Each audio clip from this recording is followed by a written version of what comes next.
Every time they gave me my meds, I waited for the guard to look away and spat the pills out. Once the hallway was clear, I pulled out the antibiotics I'd hidden. I tied the bottle to a thin thread, looped the other end around a back molar, and swallowed over and over until the bottle sat deep in my throat. Then I grabbed an old lighter, broke it open, and slipped the flint beneath my nail. To make sure nothing went wrong, I tied my wrists together with a shoelace, hooked both thumbs on the edge of the table, took a long breath, and stomped down with everything I had. The pain hit like a wave. I clenched my jaws so tight. I tasted blood, but I didn't make a sound. In a few days, they would send me to the hospital for a bone marrow procedure. That would be my only shot at getting out. The guards weren't stupid. When the day came, they brought a helicopter, armed escorts, even the sheriff stood outside the operating room. To prep for the surgery, the doctors strapped me to the table and injected the anesthesia. 30 minutes passed. I was still awake. They didn't know. I'd swallowed the antibiotics in advance. It slowed the drug faster than they expected. The anesthesia didn't work, and the handcuffs loosened little by little. By the time a doctor noticed, it was too late. I kicked the nearest one away, dug out the flint from under my nail, scraped it against the machine beside me,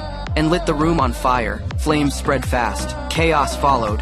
I grabbed the defibrillator paddles, jumped into the laundry chute, and slid down to the laundry room on the first floor. Guards rushed in soon after. I threw on a doctor's coat and blended into the crowd. When the police stormed the laundry room, I climbed back up the chute and returned to the upper floor. The hallway was clear for a moment. I pulled a doctor aside and forced him to use a laser tool to cut off the chain on my ankle, but the blood trail gave me away. The police caught up again. The sheriff lifted his gun. He could have ended me right there, yet his finger wouldn't move. If I died, his son with leukemia would never get the marrow he needed. He didn't shoot, and I said nothing. The hospital slowly fell back into order, and in the end, I found myself back on the operating table,